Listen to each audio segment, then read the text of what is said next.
And if we move from Villa Park up to Elland Road, Pete, sounds like there could be a potential loan to buy deal agreed for a top target from Everton. Yeah, my understanding is that Leeds are pushing to try and do a deal for Ben Godfrey, which would be a big signing, I think, in the Championship.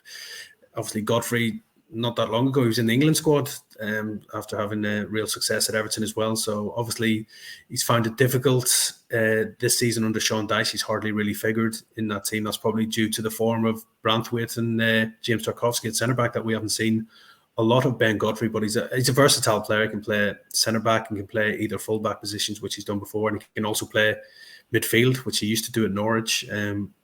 Also, the other key factor in this one is that Daniel Farke at Leeds knows all about Godfrey from his time at Norwich as well. So there's a liking from Farke that he knows he can get the best out of Ben Godfrey. And I think for Leeds, he could be a really astute signing in this transfer window, as he fills so many roles in the squad as well. And I think Leeds really are looking to probably bolster in that defensive area in this window. So I think, obviously, again, he's a local boy as well. He came from York, so that might be another factor in Godfrey's thinking if he was to make that move to Leeds just down the road. And Paul, Leicester, of course, drew 1-1 on Monday night with Ipswich at the King Power. It was an absolutely brilliant game. How closely will the competing clubs, Saints, Leeds, that we've spoken about, how closely would they have been following that game, and how much of a boost would that draw have been to Daniel Farke's side? Yeah, of course it is. The gap that Ipswich had before Christmas closed up at a different time, but the performance against Leicester, I thought, was one of resilience, one of a team that hadn't, they weren't conscious of the points gap, and it's going to be a close race. For me, Leicester have got the strongest squad in the Championship, and they've proved that, but Leeds are not far behind them. I always said from the start of the season, I expected Ipswich at some point to falter, and then it's whether other teams can capitalise on that. Southampton have surprised me. I think they're playing a really good style of football, but I think the Leeds squad, what they've got, they are capable of going on a run. It's important that they keep hold of Somerville in this window. They're in talks with Gnonto about a new deal that we'll potentially hear, if not whether he moves on, whether they're bringing in reinforcements. Bringing in players like Godfrey would be a fantastic signing, because that's a player that improves your team. You don't sign players for the sake of it. When you're at the top of the Championship looking for promotion, he fits in anywhere, plays anywhere across the back four, which they've needed, because Pascal Stroke's been injured this season. Liam Cooper's been injured. Archie Gray's been playing right back. He's been doing brilliantly well. Gives him the option to move him back into midfield. Left back, they've struggled this season, so that's another option for them. If they can bring in a player of that quality, it will bolster an already very, very strong squad. And West Ham, as Paul mentioned there, of course, West Ham might be interested in signing Wilfried Gnonto. Of course, contract extensions are talking. Paul, what's going on with that potentially? Are we expecting that to progress? Are we likely to see him stay at Elland Road, or could he be moving on? I think Leeds want to keep him. In all honesty, I mean, you look at what the squad that the manager's got, and I weigh it up against, in my personal opinion, what are you going to get for that player now, and what value are you going to get with a strong squad that gets into the Premier League? The financial reward of getting into the Premier League, of what you can get for an individual in January to weaken your squad, it's nowhere near. It's night and day. The reward to get to the Premier League is huge. So if you keep hold of that player and you don't get to the Premier League this year, you're still going to get the same fee in the summer if you're a Championship team and he's a Championship player. That player's a wanted commodity. I wouldn't see any gain whatsoever unless Leeds can replace with better than them letting any of their squad go that they've been utilising all season.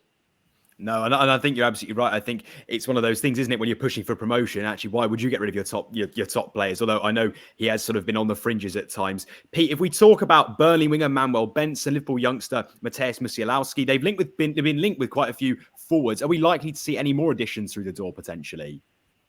Yeah, I'm sure Daniel Farke would love the opportunity to bring in reinforcements in this window just to help Leeds get over that line in the promotion bit as well. Manuel Benson is a player who, for some reason, hasn't really figured at Burnley this season. He was outstanding in the Championship last year, was probably right up there amongst their best players as Burnley ran away with the Championship as well. He just seemed to do that same thing, that old Arjen Robben move, cut inside on his left foot, curled it in top corner. He scored so many goals for Burnley last year. Defences just didn't know how to stop him, but he's not played this year, but obviously he's more than good enough for the Championship, as he's proved last year. So I think if Leeds were to get someone like him, he'd be a great signing. He adds goals and creativity to your team, but I think my understanding is that Southampton are probably further down the line than Leeds to try and get Manuel Benson, so they'll be hoping that they can get a deal over the line I think it all comes down to maybe wage contribution because he's on decent money now that Burnley are in the Premier League as well. And also the young Polish boy from Liverpool, Leeds have been looking at him as well as a potential. Again, he's not been out on loan anywhere before, so there would be a bit of a gamble, I think, on this one if Leeds were to take him. But he's highly rated at Liverpool. He's done well for their under-21s this season. I think he's got 6 goals and 6 assists. So he's very highly rated, but obviously I think going out on your first loan could be a difficult move for him as well. But Leeds will be looking to add to that squad to make sure that they are ready for that big push come the second half of the season, just in case there's any injuries to any of those attacking players that they've got right now. But to be fair to Leeds, they are pretty blessed in the attacking front right now when you've got the likes of Bamford, Somerville, Jorginho Rutter, and also Joel Pirro, who came off the bench to score that winning goal last week. Yeah, that's such a late goal as well. That was obviously really pivotal for it to continue that push for promotion. Paul, if you had to make an early call, who's going up then? Like I said at the start, Leicester and Leeds. Leeds will do it. They're only 5 points behind Ipswich. Leicester will definitely go up. I think they've got the strongest squad, the squad depth, the quality. Leeds went there to put in a great performance this season, and they won at the King Power, and they were very, very impressive. And I still think that Leeds have got the squad depth. They've got the manager there. There's just a feeling around Elland Road at the moment. Everything, it's quiet, which is worrying. Everything seems well, which is a little bit worrying as well. But for me, Leeds go up. I mean, they've got the experience in there. They've got players in that squad who have done it before. They've got the quality in there. And that squad could compete in the Premier League. I mean, it's going to be tough. It's not going to be easy. We know about the Championship season. Ipswich don't seem to be going away. They keep churning out the results. But that gap's now down to 5. Southampton are the ones that I'd worry about challenging. But for me, it's Leicester and Leeds that go up. You've just watched a segment from Football Insider's brand new podcast, The Inside Track, with me, Lewis Pearce, alongside the guests on the show. Thanks very much for tuning in. Please do give the video a like, comment your thoughts on the topic, and feel free to share on your social media pages. If you want to listen to the full podcast episode, click the link in the description below. Keep your eyes peeled for plenty more content and exclusives here on The Inside Track.